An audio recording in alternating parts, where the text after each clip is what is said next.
అధ్యక్ష,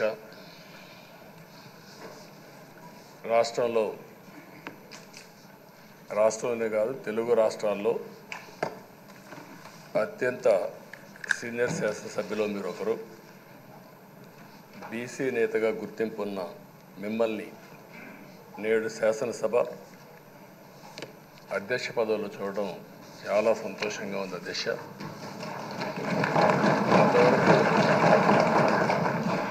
మిమ్మల్ని సభలో ఇక్కడ చూసాం, ఈరోజు అధ్యక్ష స్థానంలో చూస్తున్నాం. చాలా ఆనందంతో చాలా గర్వపడుతున్నాం. అందరి ఆమోదంతో 16వ శాసనసభకు స్పీకర్గా ఏకగ్రీవంగా ఎన్నికైన మీకు నా హృదయపూర్వక అభినందనలు, శుభాకాంక్షలు. ఈరోజు ఇక్కడ చాలామంది కొత్త శాసనసభ్యులు వచ్చారు. ఒకసారి అయ్యన్న పాత్రుడు గారి జీవితాన్ని కూడా ఆలోచించుకోవాల్సిన, మీరందరూ తెలుసుకోవాల్సిన అవసరం ఉంది. మనందరి మాదిరిగానే ఆయన కూడా ఒక హంబుల్ కుటుంబంలో 1957 సెప్టెంబర్ 4వ తారీఖున ఉత్తరాంధ్రలో నర్సీపట్నంలో జన్మించారు. తల్లిదండ్రులు చింతకాయల వరహాల దొర చెల్లాయమ్మ గారు. యువత రాజకీయాల్లోకి రావాలని ఆ రోజు ఎన్టీ రామారావు గారు పార్టీ పెట్టిన మొదట్లో పిలిపిస్తే 25 సంవత్సరాల వయసుండే సమయంలో రాజకీయాల్లోకి వచ్చిన వ్యక్తి అయ్యన్న పాత్రుడు గారు. అక్కడి నుంచి 7 సార్లు ఎమ్మెల్యే అయ్యారు, ఒకసారి ఎంపీ అయ్యారు. ఎమ్మెల్యేగా, ఎంపీగా, మంత్రిగా తెలుగు రాష్ట్రాల్లో తనకంటూ ఒక ప్రత్యేకమైన ముద్ర వేయగలిగారు. ఏ పదవి ఇచ్చినా ఆ పదవికి వన్నె తీసుకొచ్చిన వ్యక్తి అయ్యన్న పాత్రుడు గారు. వారి కుటుంబం కూడా మనం ఆలోచిస్తే కొంతమంది ఫస్ట్ జనరేషన్లో రాజకీయాల్లోకి వస్తారు. అయ్యన్న పాత్రుడు గారిని చూస్తే 6 దశాబ్దాలు రాజకీయ చరిత్ర కలిగిన కుటుంబం. 1962లో అయ్యన్న పాత్రుడు గారి తాత లచ్చా పాత్రుడు గారు స్వతంత్ర పార్టీ నుంచి పోటీ చేసి గెలిచారు. స్వాతంత్ర సమరయోధుడు గౌత లచ్చన్న సమకాలికునిగా పనిచేశారు. అదే వారసత్వాన్ని కొనసాగిస్తూ అయ్యన్న పాత్రుడు గారు ఇప్పటివరకు పనిచేస్తున్నారు. 83, 85, 94, 99, 2004, 2014, 2024లో ఎమ్మెల్యేగా విజయం సాధించారు. నర్సీపట్నంలో తెలుగుదేశం పార్టీ పెట్టినప్పటి నుంచి వారే పోటీ చేస్తున్నారు. అది వారి యొక్క ప్రత్యేకత.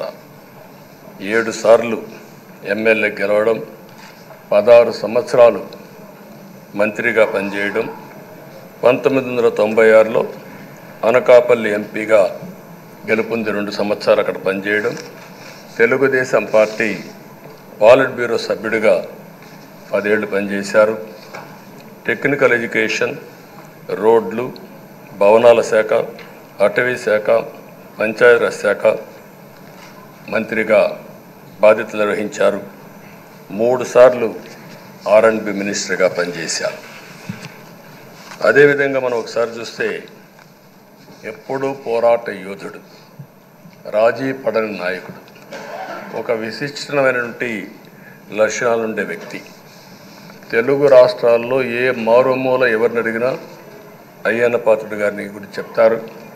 66 సంవత్సరాలు, ఇప్పుడు కూడా ఫైర్ బ్రాండే, చనిపోయే వరకు ఫైర్ బ్రాండ్గానే ఎక్కడ దాంట్లో రాజీనే లేదు.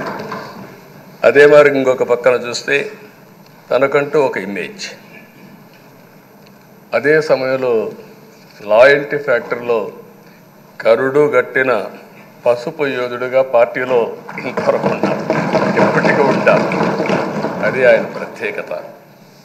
నీతి, నిజాయితీ, నిబద్ధత ఇవన్నీ ఉణికిపుచ్చుకొని రాజకీయం చేశారు. 42 సంవత్సరాలు. ఇప్పుడు చాలామంది ఫస్ట్ టైం వచ్చేవాళ్ళు ఉన్నారు, కొంతమంది రెండోసారి వచ్చేవాళ్ళు ఉన్నారు. 42 సంవత్సరాలు ఒక నియోజకవర్గం అంటిపెట్టుకుని నర్చర్ చేసి 7 సార్లు గెలవడం అనేది ఒక అరుదైన అనుభవం. చాలామందికి 2-3 సార్లుగా ఫెట్టెక్కి వస్తుంది. అక్కడి నుంచి మనుషులు మారిపోతూ ఉంటాం. అలాంటి సందర్భంలో ఎప్పుడు కూడా రాజీ పడకుండా పనిచేశారు. 42 సంవత్సరాలుగా పసుపు జెండాను మోస్తూనే ఉన్నారు. పార్టీని కన్న తల్లిగా భావించే నాయకుడు, పోరాట యోధుడు. ఎప్పుడు కూడా రాష్ట్రంలో అభివృద్ధి చేయడమే కాకుండా ఉత్తరాంధ్ర అభివృద్ధి కోసం, ప్రత్యేకంగా విశాఖపట్నం అభివృద్ధి కోసం ఎనలేని కృషి చేసిన నాయకుడు అయ్యన్న పాత్రుడు గారని చెప్పి కూడా నేను మీకు తెలియజేస్తున్నాను. ఇంకొక పక్కన ఉత్తరాంధ్ర సుజల స్రవంతి, విశాఖపట్నం, విజయనగరం, శ్రీకాకుళం నీళ్లు కావాలి, గోదావరి నీళ్లు రావాలి, ఆ ప్రాంతం కూడా బాగుపడాలి, మా కరువు ప్రాంతానికి నీళ్లు కావాలని వెనకబడి క్యాబినెట్ మినిస్టర్గా దాన్ని శాంక్షన్ చేయించిన వ్యక్తి అయ్యన్న పాత్రుడు గారు. దానికి మనస్ఫూర్తిగా అభినందిస్తున్నాను. అందరికి కూడా కష్టాలు వస్తూ ఉంటాయి. ఆయన రాజకీయ జీవితంలో ఎప్పుడూ పడనటువంటి ఇబ్బందులు గత 5 సంవత్సరాలు పడ్డాడు. మామూలుగా కూడా కాదు. తన ఇంట్లోకి వందల మంది పోలీసులు పంపించారు. గోడలు పగలగొట్టారు. రాత్రిపూట భయంకరమైన వాతావరణాన్ని క్రియేట్ చేశారు. ఒక స్టేషన్లో కాదు, అనేక పోలీస్ స్టేషన్లో కేసులు పెట్టారు. రాత్రుల్లో దేశపోయి స్టేషన్ టు స్టేషన్ తిప్పారు. ఎక్కడా భయపడలా, ధైర్యంగా ఉన్నాడు. 23 కేసులు పెట్టారు. అందులో దగ్గర 10 కేసులు ఒక సిఐడిని పెట్టారు. అయితే రాజీలేని పోరాటం చేసి మనోనిబ్బరంతో ముందుకు పోయిన వ్యక్తి. కడాన మనందరం గుర్తుపెట్టుకోవాల్సింది 60 సంవత్సరాలు, 62-63 సంవత్సరాలు ఉండే వ్యక్తి పైన అత్యాచారం కేసు కూడా పెట్టారు. ఇవన్నీ కాకుండా అంటే ఎలాంటి పాలకులు ఉన్నారు, ఎలాంటి జరుగుతాయి అనేదానికి ఒక ఉదాహరణ ఇవన్నీ జరిగాయి. అయితే ఒక్క విషయం ఉండే సభ్యులందరికీ విజ్ఞప్తి చేస్తున్నాను. ప్రతి ఒక్క నాయకుల్లో కూడా ఒక స్ఫూర్తిదాయకమైన సంఘటనలు ఉంటాయి. అందుకే ఇన్నిసార్లు గెలుస్తారు. అలాంటి మన అయ్యన్న పాత్రుడు గారిలో ఉండే మంచి పాజిటివ్ పాయింట్స్ అన్నీ కూడా మీరు కూడా ఆలోచించుకోవాల్సిన అవసరం ఉంది. ఒక వ్యక్తి చట్టసభకు రావడం ఒక అరుదైన గౌరవం. ఇది ఒక అవకాశం. కొన్ని లక్షల మందిలో ఆ అవకాశం మనకు వస్తుంది. ఆ అవకాశంతోనే మనం అందరం ఇక్కడికి వచ్చాం. అయితే మనం అందరం గుర్తుపెట్టుకోవాల్సింది, మనల్ని ఎంపిక చేసిన ప్రజలకి ఏం చేయాలి, తాత్కాలికంగా ఏం చేయాలి, ఒక టైం బౌండ్ ప్రోగ్రాంలో ఏం చేయగలుగుతాం, దీర్ఘకాలంలో ఏం చేయగలుగుతామో మనం అందరం ఆలోచించుకుని అలాంటి సమస్యల్ని పరిష్కారం చేయాల్సిన బాధ్యత మనందరి పైన ఉంది. అంతేకాకుండా ఈరోజు ఎక్కుండే ఎమ్మెల్యేలందరినీ కోరుతున్నాం, మనందరి పైన ఒక పవిత్రమైన ఉన్నతమైన బాధ్యతని తెలుసుకొనవలసిన అవసరం ఉంది.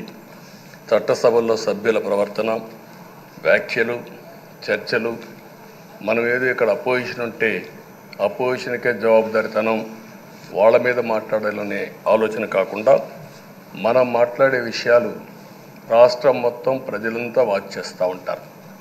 మీ నియోజకవర్గంలో ఉండే ప్రజానీకం వాచ్ చేస్తారు, రాష్ట్రమంతా వాచ్ చేస్తారు. ఒక సభ్యుడిగా మీరు సమర్థవంతంగా పనిచేస్తే ఎక్కడ లేని గౌరవం వస్తుంది. దానికి మనందరం కృషి చేయాల్సిన అవసరం ఉంది. అయితే ఓసారి బాధేస్తుంది, గడిచిన 5 సంవత్సరాలు శాసనసభ అంటే చాలా భిన్నంగా నడిచింది. ఎంతో పవిత్రమైన శాసనసభను గత ప్రభుత్వం ఒక వికృతమైన పోకడలు, నీచ రాజకీయాలు, వ్యక్తిత్వ హననానికి ఒక వేదికగా చేశారు. ఇదే అసెంబ్లీలో దూషణలు, బూతులు, విక్రింతలు, కక్ష సాధింపులు, మైకు లేకుండా పోవడం ఒకటి కాదు, చాలా సమస్యలు వచ్చాయి. అదే సమయంలో ఫస్ట్ టైం వచ్చిన ఎమ్మెల్యే బాధ్యతారాహిత్యంగా 6-7 సార్లు గెలిచిన ఎమ్మెల్యేలని వెక్కిరించడం, బూతులు తిట్టడం, చాలా వల్గర్గా ప్రవర్తించే పరిస్థితికి వచ్చారు. ఆ రోజు ప్రభుత్వం యొక్క వైఫల్యాల్ని క్వశ్చన్ చేస్తే వాళ్ళపైన సభలోనే దాడి చేయడం, నీచంగా మాట్లాడడం, వాళ్ళ మనోభావాలు దెబ్బతీయడం, ఇవన్నీ చేసే పరిస్థితికి వచ్చారు. ఇక్కడుండే నాయకులు నేను చూశాను. ఆ రోజు తెలుగుదేశం పార్టీ 23 మంది గెలిచాం. జనసేన లేరు, బీజేపీ లేరు. కానీ ఆ 23 మందిని గెలిచినాక ఇదే అసెంబ్లీకి వస్తే వాళ్ళు ప్రవర్తించిన తీరు మీరు చూస్తే చాలా బాధాకరంగా ఆ రోజు పనిచేసే పరిస్థితికి వచ్చారు. ఆ రోజు ఒక్క విషయం మీరు చూస్తే, నేను కూడా ఇదే హౌస్లో చాలా బాధపడిన సందర్భం రోజు ఉంది. మెంబర్స్ అందరం ఉన్నాం. నన్ను గురించి, నా కుటుంబాన్ని గురించి ఇష్టానుసారంగా మాట్లాడితే కనీసం యాక్షన్ తీసుకోవడానికి నాకు మైక్ ఇవ్వమని అడిగాను. మేము నిరసన తెలియజేసి ఎడతామని మైక్ అడిగితే మైక్ ఇవ్వలేదు. ఇవ్వకుండా మీరు చూస్తే మామూలు సంఘటన కాదు. ఆ రోజు నేను ఒక మాట చెప్పాను, ఇది గౌరవ సభ కాదు, మీరు నాకు మైక్ కూడా ఇవ్వడం లేదు. మైక్ ఇవ్వకపోయినా నేను స్టేట్మెంట్ ఇవ్వాలి కాబట్టి ఇచ్చేడతాను రికార్డు కోసం అని చెప్పి గట్టిగా లేచి ఇదే సీట్లో కూర్చొని ఆ రోజు నేను చెప్పింది అదే వర్డ్స్ మీకు రిపీట్ చేస్తున్నాను. నేను స్టేట్మెంట్ ఇవ్వాలనుకున్నాం, మీరు మైక్ ఇవ్వకుండా చేశారు. అయినా నాకు బాధ లేదు. మళ్ళీ చెప్తున్నా, ముఖ్యమంత్రిగానే ఈ హౌస్కు వస్తాను తప్ప అదర్వైజ్ రాజకీయాలు అవసరం లేదు. ఇది ఒక గౌరవ సభ కాదు. ఇలాంటి గౌరవ సభలో నేనుండనని మరొక్కసారి చెప్తూ మీకు నమస్కారం. ప్రజలకు విజ్ఞప్తి చేస్తున్నా, నా అవమానం మీరు అందరూ అర్థం చేసుకొని నిండు మనసుతో ఆశీర్వదించాలని కోరుతూ ఈ సభ నుంచి వాకౌట్ చేస్తున్నానని చెప్పి వాకౌట్ చేసి బయట ప్రెస్ కాన్ఫరెన్స్ పెట్టాను. ఎందుకు ఈ విషయం చెప్తున్నానంటే, నా జీవితంలో ఇది 9వసారి నేను ఎమ్మెల్యే. ఈ రాష్ట్రంలో తెలుగు జాతిలో నాకు వచ్చిన అవకాశాలు ఏ నాయకుడికి రాలేదు. 14 సంవత్సరాలు ముఖ్యమంత్రిగా పనిచేశాను. ఇప్పుడు మళ్ళీ ముఖ్యమంత్రి అయ్యాను. 15 సంవత్సరాల అపోజిషన్ పార్టీ లీడర్గా పనిచేశాను. కానీ తిరుపతిలో నా పైన దాడి జరిగింది. 24 క్లేమోర్ మైన్స్ నా మీద బ్లాస్ట్ చేశారు. ఆ రోజు కూడా నా కళ్ళలో నీళ్లు రాలేదు. మొట్టమొదటిసారిగా ఎలాంటి సంబంధం లేని నా సతీమణి పైన ఆరోపణలు చేశారు. ఆ ఒక్కరిపైన కాదు, ఈ రాష్ట్రంలో ఆడపడుతులందరిపైన, గౌరవంగా బ్రతికే ఆడబిడ్డలందరినీ అవమానం చేయడం, సోషల్ మీడియాలో పెట్టడం, క్యారెక్టర్ అసాసినేషన్ చేయడం, ఇలాంటి చాలా సంఘటనలు జరిగాయి. దానికి పరాకాష్ఠగా ఆ రోజు శాసనసభ్యులు కానీ, కొంతమంది అయితే భవానీ శాసన సభలో సభ్యురాలుగా ఉండి ఎన్నో పోస్టింగ్స్ పెట్టే పరిస్థితికి వచ్చారు. అలాంటి సంఘటనలు చూసిన తర్వాత ఫస్ట్ టైం నా జీవితంలో ఆడబిడ్డల కోసరం ఇలాంటి హననాన్ని చేశారని బాధపడుతూ కంటతడి పెట్టాను. ఆ రోజే అనుకున్నా, ఇలాంటి పార్టీ ఈ రాష్ట్రానికి అరిష్టం, ఇలాంటి వ్యక్తిత్వం ఉండకూడదు. మళ్ళీ ఈ రాష్ట్రాన్ని గౌరవ సభ చేసి హోందాగా నడిపించే వరకు నేను పనిచేస్తానని చెప్పి ఒక శపథం చేశాను. ఆ శపథం ప్రకారమే ప్రజలు గెలిపించారు, వచ్చాను. ఈరోజు 2 సంవత్సరాల తర్వాత, ఆ రోజు నేను వెళ్ళింది 2021 నవంబర్ 19వ తారీఖున వెళ్ళాను. నిన్న మీ అందరి ఆశీస్సులతో, ప్రజలందరి యొక్క ఆమోదంతో ఈ సభలోకి ఎంటర్ అయ్యాం. నాకు జరిగిన అవమానం కానీ, ఆడబిడ్డలకు జరిగిన అవమానం కానీ భవిష్యత్తులో ఎవరికీ జరగకుండా కాపాడే బాధ్యత ఈ అసెంబ్లీ తీసుకోవాలని అందరినీ కోరుకుంటున్నాను. నా గౌరవాన్ని కాపాడిన ప్రజానీకానికి మరొకసారి మనస్ఫూర్తిగా ధన్యవాదాలు, అభినందనలు. నా జీవితాంతం రుణపడి ఉంటా. మళ్ళీ నాకు జన్మనంటే తెలుగువాడుగా పుట్టాలని, తెలుగు గడ్డ రుణం తీర్చుకోవాలని నా ఆకాంక్ష. తప్పకుండా ఇచ్చేస్తాను. మొన్న మీరు ఒక్కసారి చూస్తే ఎన్నికల్లో ఇక్కడుండే శాసనసభ్యులందరికీ అనుభవం ఉంటుంది. ఎక్కడో అమెరికాలో ఉండే వ్యక్తులు 5 లక్షలు 10 లక్షల రూపాయలు ఖర్చు పెట్టుకుని ఓటొచ్చి ఓటేయడం, నెల 2 నెలలు పనిచేసే పరిస్థితికి వచ్చారు. వేరే రాష్ట్రాల్లో ఉండే ప్రతి ఒక్కరూ ఇది నా బాధ్యత అనే ఉద్దేశంతో అందరూ వచ్చి ఓట్లేసే పరిస్థితికి వచ్చారు. కొన్ని సంఘటనలు చూస్తే ఆశ్చర్యం వేస్తుంది.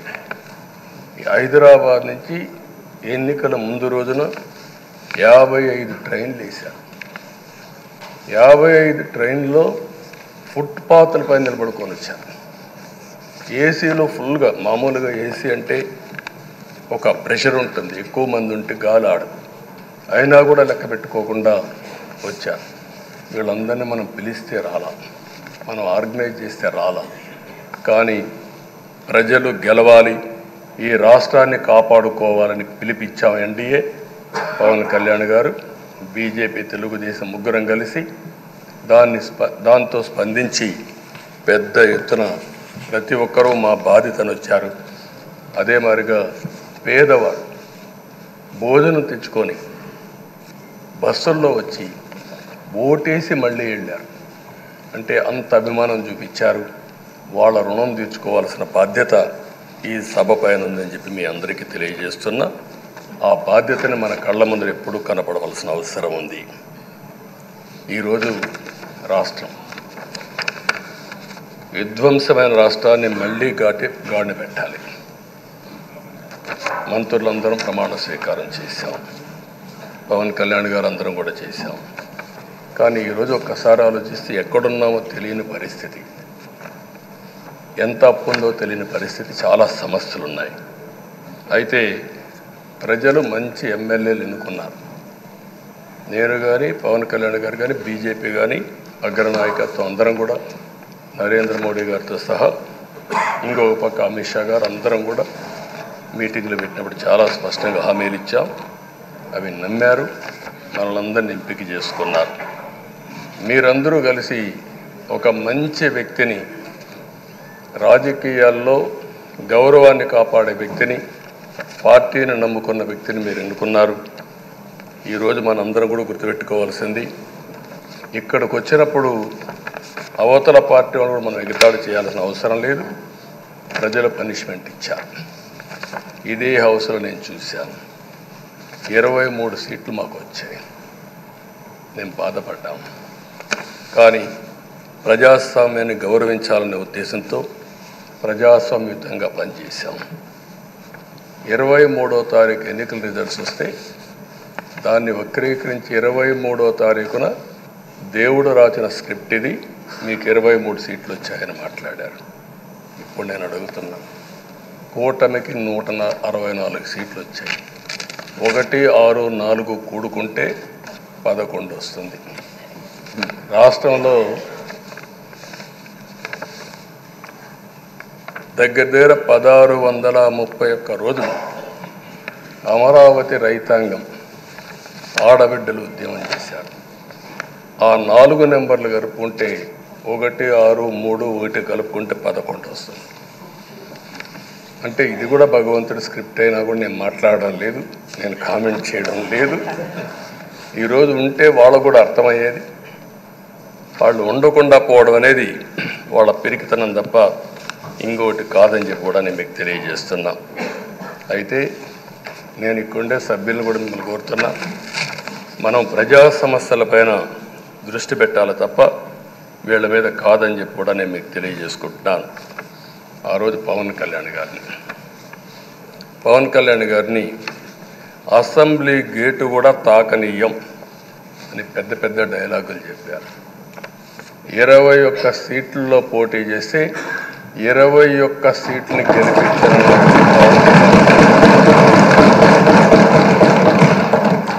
వైనాట్ 175 అని చెప్పి 11 కూడా తెచ్చుకోలేని నాయకత్వం. అంటే ఏ విధంగా మాట్లాడారు అనేదానికి ఇది ఒక ఉదాహరణ. ఆ రోజు పవన్ కళ్యాణ్ గారు చాలాసార్లు, నేను కూడా అన్నాను, బయట చాలామంది అభినందించారు. ఎక్కడ తగ్గాలో తగ్గడం, ఎక్కడ గెలవాలనో గెలవడం నేర్చిన వ్యక్తి పవన్ కళ్యాణ్ గారు. దానికి ఈరోజు మనందరం కూడా గుర్తుపెట్టుకోవాల్సింది, రాజకీయాల్లో సుదీర్ఘమైన రాజకీయాల్లో ఉన్నాం.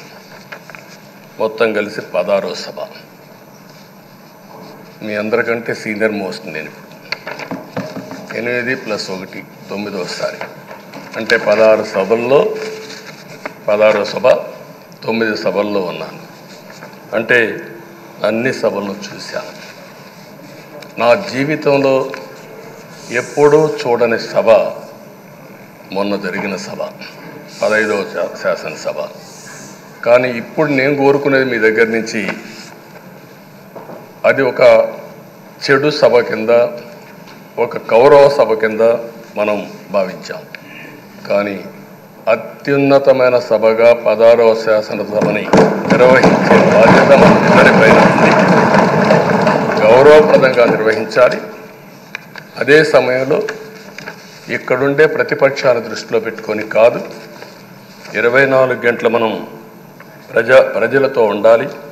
ప్రజాప్రభుత్వంగా, ప్రజలకు జవాబుదారితనంగా ఉండాల్సిందిగా నేను మిమ్మల్ని అందరినీ కోరుకుంటున్నాను.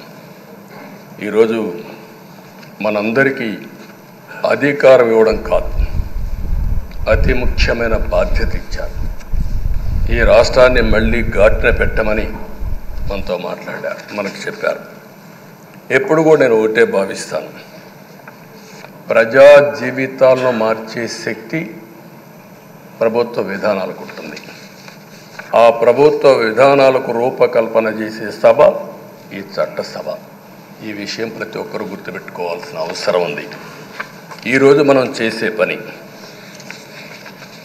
ఈరోజు ప్రజల భవిష్యత్తే కాకుండా భావితరాల భవిష్యత్తు కూడా నిర్ణయిస్తుంది. ఈరోజు భారతదేశం 91లో ఆర్థిక సంస్కరణలు వచ్చాయి.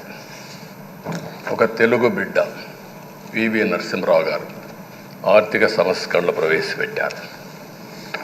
ఈరోజు భారతదేశం ముందు చాలా వరకు అభివృద్ధి అయ్యే పరిస్థితి వచ్చింది. ఆయన ప్రవేశపెట్టిన ఆర్థిక సంస్కరణను నేను ఆదర్శంగా తీసుకొని ఆ రోజు ఉమ్మడి ఆంధ్రప్రదేశ్లో అనేక పాలసీలు తీసుకొచ్చాం, సంస్కరణలు తీసుకొచ్చాం. ఐటీ, విద్య, పాలనా రంగం, ఇన్ఫ్రాస్ట్రక్చర్, ఇవన్నీ మనం తీసుకొచ్చాం. ఎన్నో డికేడ్స్ కాదు, 25 సంవత్సరాల్లో దాని యొక్క ప్రభావం మనం అందరి ముందు కనపడుస్తుంది. ఈరోజు హైదరాబాద్ నగరం వన్ ఆఫ్ ది బెస్ట్ సిటీగా ఉందంటే 25 ఏళ్లకు మనకు తీసుకున్న నిర్ణయాలే కారణం. ఈరోజు నేను అందరినీ ఒకటే కోరుతున్నా, మీ అందరినీ, ఈరోజు భారతదేశం 5వ అతిపెద్ద ఆర్థిక వ్యవస్థ. ఇంకొక 4-5 సంవత్సరాల్లో ఎన్డీఏ ఆధ్వర్యంలో 3వ అతిపెద్ద ఆర్థిక వ్యవస్థగా తయారవుతుంది. 2047 వికసిత్ భారత్ ఎన్డీఏ నరేంద్ర మోడీ గారి కల అయితే, వికసిత్ ఆంధ్రప్రదేశ్ మనందరి కల కావాల్సిన అవసరం ఉంది. నాకు ఏమాత్రం అనుమానం లేదు, భారతదేశం ప్రపంచంలో అగ్రస్థానానికి వెళ్తాం. నెంబర్ 1 కానీ నెంబర్ 2 కానీ ఉంటాం.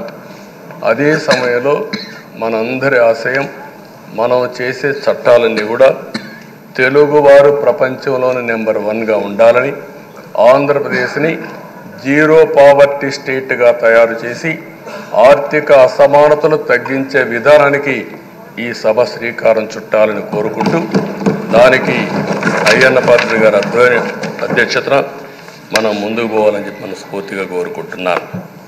ఇంకొక పక్క ఈరోజు మీరందరూ కూడా గుర్తుపెట్టుకోవాల్సింది, ఈ సభలో దూషణలు, వెకిలి చేష్టలు అవి కాకుండా ఉందాతనంతో ప్రతి ఒక్కరం కూడా ముందుకు పోయే విధంగా కార్యక్రమాన్ని తీసుకుపోవాల్సిందిగా నేను కోరుతున్నాను. 16 సభలు మనం చూసాం. ఈ 16 సభలు మీరు చూస్తే ఆంధ్రప్రదేశ్ శాసనసభ హేమీలు వచ్చారు. అందులో టంగుటూరి ప్రకాశం పంతులు, ఎన్జి రంగా, నీలం సంజీవరెడ్డి, బెజవాడ గోపాల్ రెడ్డి, తెన్నేటి విశ్వనాథం, గౌత లచ్చన్న, పివిజి రాజు, పుచ్చలపల్లి సుందరయ్య, అయ్యదేవర కాళేశ్వరరావు, చండ్ర పుల్లారెడ్డి, వావిలాలు గోపాలకృష్ణయ్య, మోటూరి హనుమంతరావు, గుంటూరి బాపనయ్య, కాకాని వెంకటరత్నం లాంటి ఉద్దండులందరూ వచ్చారు. వీళ్ళు కాకుండా పివి నరసింహారావు ఈ రాష్ట్రంలోనే పుట్టి కేంద్రం నుంచి ఆర్థిక సంస్కరణలు తీసుకొచ్చారు. ఇంకో పక్కన ఎన్టీ రామారావు గారు, ఒక చరిత్ర సృష్టించిన యుగ పురుషుడు ఎన్టీ రామారావు గారు. వీళ్ళందరూ మనకు ఆదర్శం కావాలని మనస్ఫూర్తిగా కోరుకుంటున్నాను. అందుకని ఈరోజు ఒక పక్కన చూస్తే చట్టసభల విలువ తెలిసిన వ్యక్తి అయ్యన్న పాత్రుడు గారు. అనేక సందర్భాల్లో ఒక్కోసారి ఆవేశాలు మెంబర్లో వచ్చాయి. అవన్నిట్లో మీరు కూడా భాగస్వాములుగా ఉన్నారు. కానీ ఈరోజు నేను కోరుకునేది మీ ఆధ్వర్యంలో రాజ్యాంగ స్ఫూర్తి నిలుస్తుందని, ప్రజాస్వామ్యాన్ని కాపాడుతారని, ఈ సభ హోందాగా నడుస్తుందని దాంట్లో నాకు ఏమాత్రం అనుమానం లేదు. ఆ నమ్మకం ఉంది. దానికి మరొక్కసారి మీ యొక్క ఆధ్వర్యంలో భగవంతుడు అన్ని విధాల మీకు ఆ శక్తినివ్వాలని, తప్పకుండా ఈ అసెంబ్లీ సెషన్స్లో ఈ 5 ఏళ్లలో రాష్ట్రానికి కొన్ని సమస్యలు ఉన్నాయి. వాటి మీద ఎక్కువ మనం ఫోకస్ పెట్టాల్సిన అవసరం ఉంది. రాజధాని కట్టుకోవాలి, పోలవరం పూర్తి చేసుకోవాలి, నదుల అనుసంధానం చేసుకోవాలి, పెట్టుబడులు రావాలి, మౌలిక సదుపాయాలు కలిగించాలి, బీసీలకు, బడుగు బలహీన వర్గాలకు న్యాయం చేయాలి. ఏది చేసినా పేదవాళ్ళ దృష్టిలో పెట్టుకొని ఈ అసెంబ్లీ చేసేటప్పుడు మీ అపారమైన అనుభవాన్ని మీరు ఉపయోగించుకొని ఈ సభను సక్రమైన దారి నడిపించేదానికి మీరు దోహదం చేయాల్సిందిగా మిమ్మల్ని అందరినీ కోరుకుంటూ, ఈరోజు మీరేసే మీ ఆధ్వర్యంలో జరిగే చర్చలు 2047కి తెలుగు జాతి ప్రపంచంలోనే నెంబర్ 1గా ఉండడానికి, ఈ రాష్ట్రంలో పేదరికం లేని సమాజాన్ని నిర్మాణం చేయడానికి, ఆర్థిక అసమానతలు తగ్గించే దిశగా మన ప్రయాణం సాగడానికి పూర్తిగా మీ ఆధ్వర్యంలో సాగాలని చెప్పి కోరుకుంటూ, మరొక్కసారి మీకు భగవంతుడు అన్ని విధాల ఆయురారోగ్యాలు ఇచ్చి ఈ సభను సుజావుగా నడిపించే కార్యక్రమానికి శ్రీకారం చుట్టాలని కోరుకుంటూ మీకు నమస్కారం తెలియజేస్తున్నాను. Thank you.